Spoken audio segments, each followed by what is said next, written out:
Opening of the third and final venue of the Guam tour of the national exhibit Journey Stories and the locally focused companion exhibit Sindålu, Chamorro Journeys in the U.S. Military. Journey Stories represents the fourth exhibition tour the Council has hosted in partnership with the Smithsonian Institution Traveling Exhibition Service Museum on Main Street program.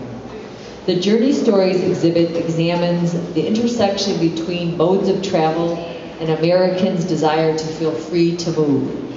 The story is diverse and complex and focuses on immigration, migration, innovation, and ultimately freedom. In presenting Journey Stories, the Council believed it was very important to tell Guam's story in the context of this larger narrative, and to develop a companion exhibit that was relevant to Guam journeys. One of the longest and most complex of these journeys is that of the Chamorro people with the U.S. military, which began in the early 1900s under the American Naval government and which continues into the present. We worked with Chamorro historian Dr. Michael Lujan Babacqua to curate the exhibit.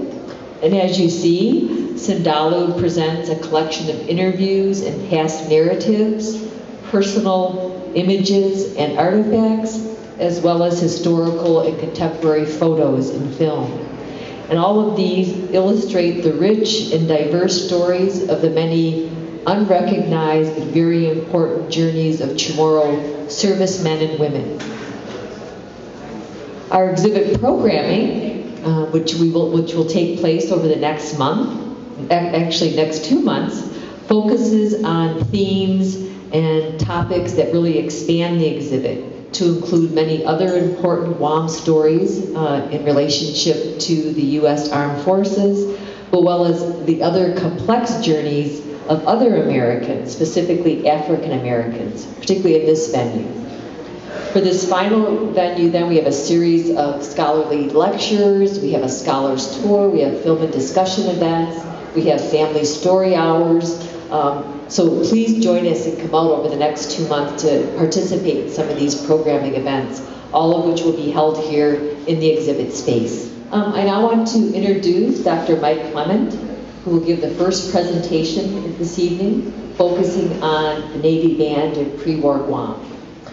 Dr. Clement is an assistant professor of history and Micronesian studies at the University of Guam. He received a BA in history and a PhD in Pacific history from the University of Hawaii at Manoa, and an MA in Micronesian studies at UOG. In fact, Mike was one of my students, which shows you, gosh, I'm getting old, man. Please join me in welcoming Dr. Clement. I'm going to talk about the intersection of military government and music during the first 40 years of American naval government in Guam, and what impact this period had on the culture of the island.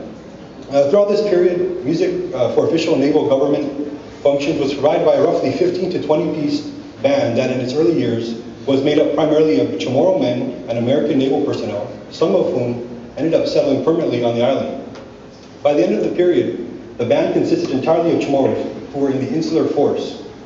The official name of this group for much of the period was simply the Naval Station Band, but it was also referred to as the Navy Band, the Guam Militia Band, the Station Band, and later the Insular Force Band and the Insular Force and Navy Band. But they were all pretty much the same band, and there's a continuity through the whole period, with members coming and some leaving and new ones joining in. The recruitment of Chamorros to provide music for the naval government was in part a practical decision, in that it was definitely more cost effective than assigning off-island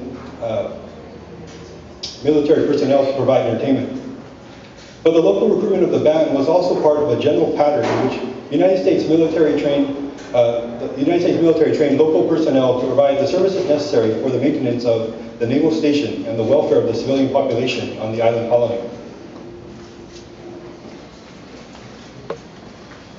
In doing so, select Chamorros in nursing and education and various other functions came into close and constant contact with what was otherwise a largely segregated American community. In doing so, such Chamorros served as what might be called cultural brokers and who learned American ways and helped introduce them into the local community. We don't generally think about music as a force of colonization, and in this case it is a relatively benign type of cultural force that doesn't necessarily have political implications. But music nevertheless is an aspect of the culture of the island that military governors were very intent on transforming. Indeed, they believed that having music that was agreeable to American taste was central to the running of the colony. To understand this, it is useful to consider what Guam sounded like to the first Americans who came here. In a May 1900 article in Munsey's magazine, writer E.C. Ross reported that in Agana and throughout the island, there are few houses in which a musical instrument, native or Spanish, cannot be found. The tumba and guiras are omnipresent, and in the cool evening, a musical tinkling and strumming can be heard almost everywhere amid the other queer noises of the tropic colony. The association of the omnipresent music with other queer noises of the island provides us with a sense of a culture of music on Guam at the turn of the century that was utterly foreign to American military personnel. Other American observers at the time also tended to disparage the musical taste of the island population, frequently commenting on the prevalence of religious songs, in particular novenas sung in the distinctive nasal voice of the unique to the Chamorro culture. Much of the tinkling C.E. Ross referred to must have been guitars, mandolins, and perhaps the occasional balabatuzan, playing songs that we would call today batsu, a simple waltz rhythm that accompanied many songs in both Guam and the Philippines of that time. To many American ears, this did not constitute music because it did not sound like the music they were used to in the United States.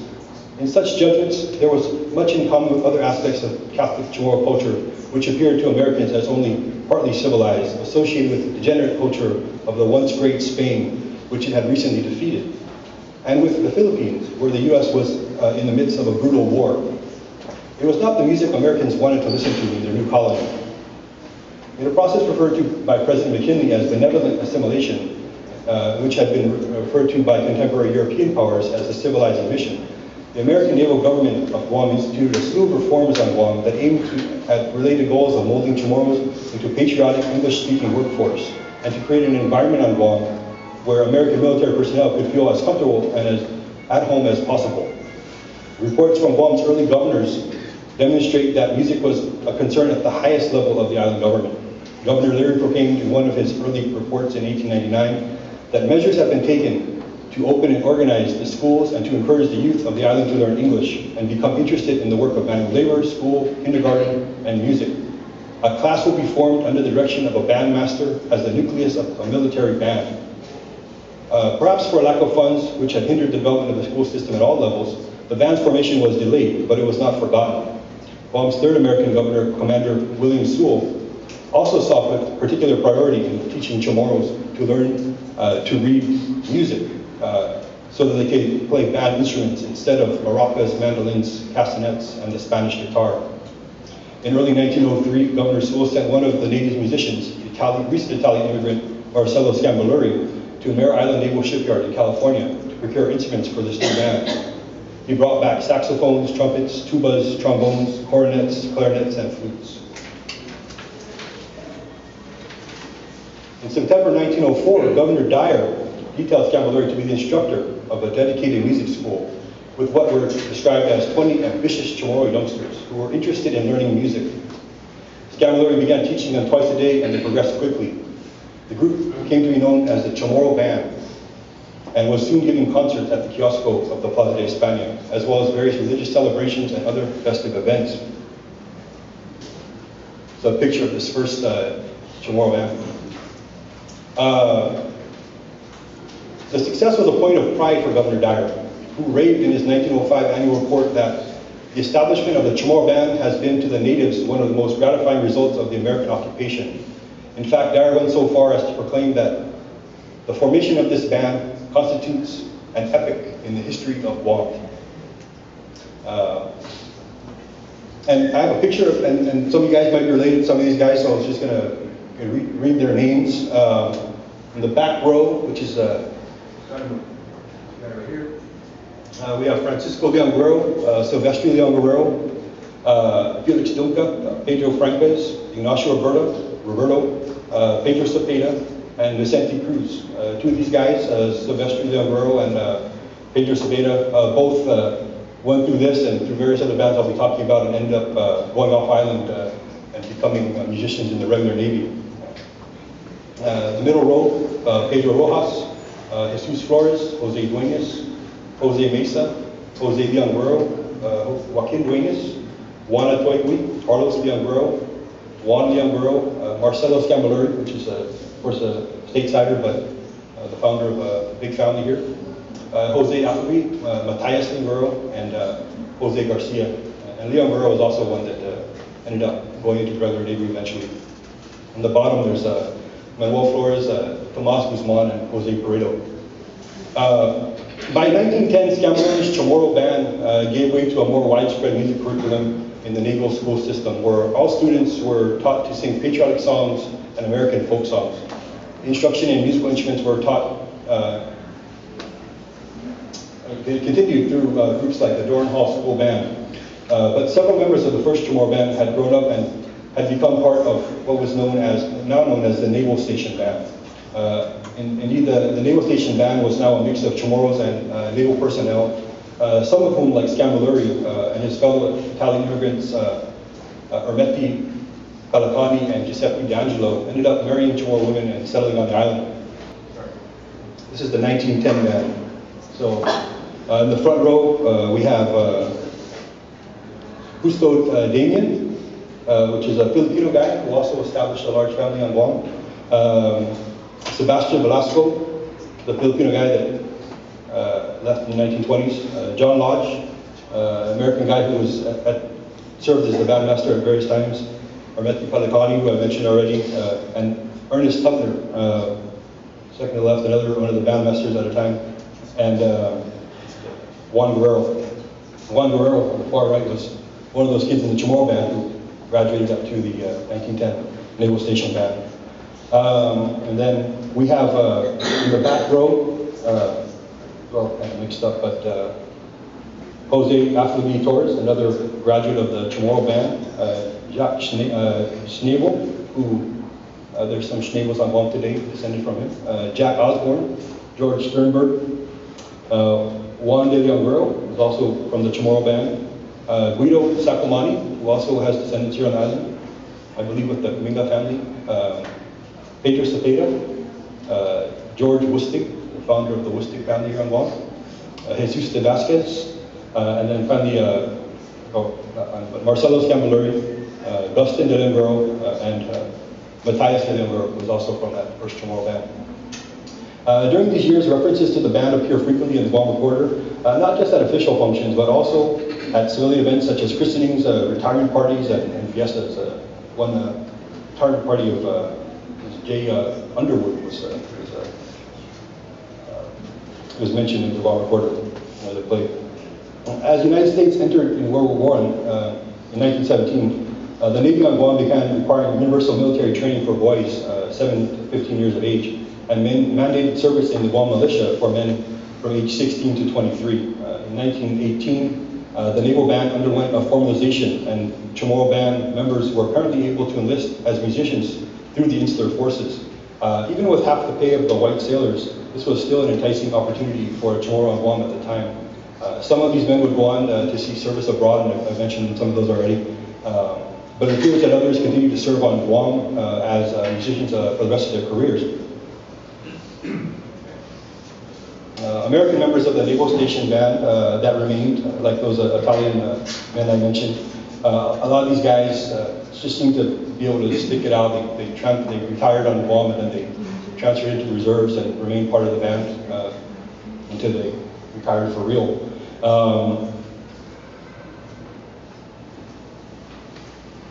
And it's also at this time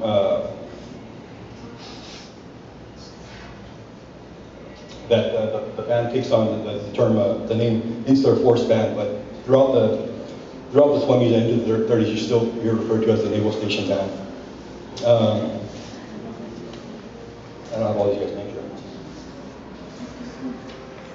right. If you want to continue. The increase in Insular Force and Guam militia during World War I provided new opportunities for parades, such as the opportunity as the military force as well. There were about 1,000 people in the Guard at this time, and the militia. The band accompanied the island's various military units at events such as the Red Cross fundraiser and the first combined militia parade for Military Day, celebrating George Washington's birthday. And this is a very militarized culture at the time. And I think there's an account from 1920 that kind of gives you a sense of how central the band was to kind of this discipline and military lifestyle, very regulated. And this is just a description from of Agana, statesider visiting. It says this was almost a daily occurrence. He says at 8 o'clock the full band assembles before the plaza, and the halyards of the 2 flagstaffs are manned by Marines. Promptly at the first stroke of the 8 bells, the band plays the Star-Spangled Banner, and the national flag and the Union Jack are hauled up, while everyone in sight and hearing stands at attention. All the children of the primary grades have previously assembled in formation on the parade ground itself, and after colors they go through calisthenic exercises while the band plays Sindålu music. And in fact, even when the Guam militia was drilling and things, you see these accounts where the band would actually just be playing music for them to drill to. So these guys were very active. And he talks about the band coming back in the evening and playing in the plaza, entertaining the officers and their wives as they strolled around Agana.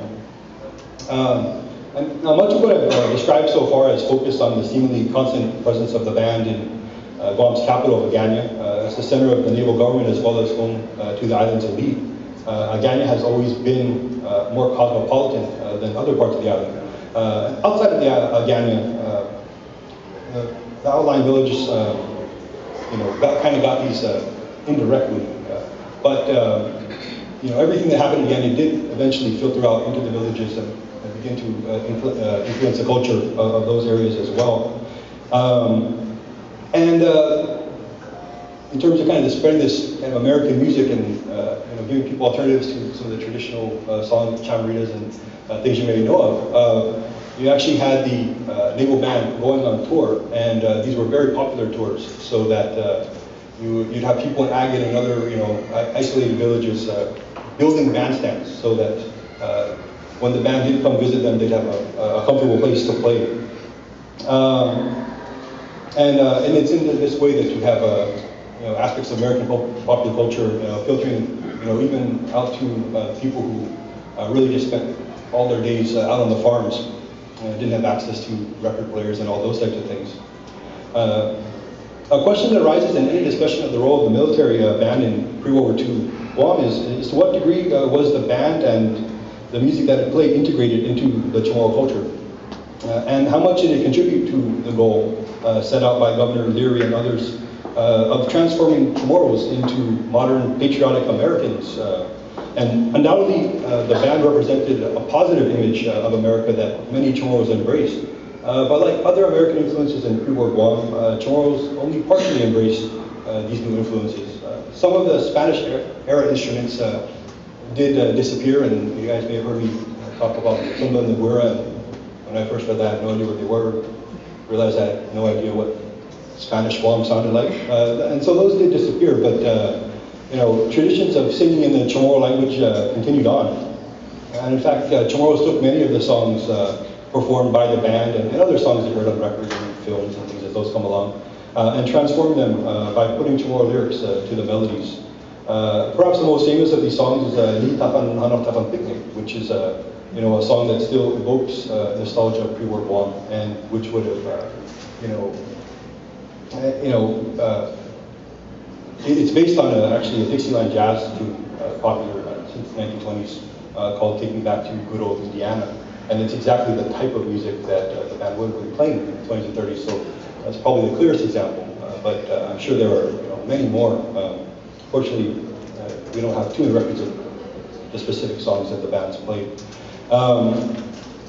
And so,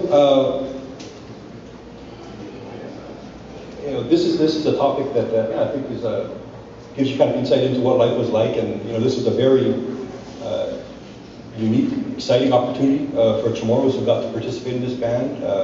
It was definitely a very positive aspect of the military era, and there's a lot of real critical issues about life here during that time and the treatment of Chamorros, but the band was not something that people tended to complain about. And that's all I have today. I do have the names of the other band members if you're interested, or even the later Insular Force Band, but I don't have a picture to go with them. And this one's kind of what it looked like right at the leading up to World War II. So thank you very much.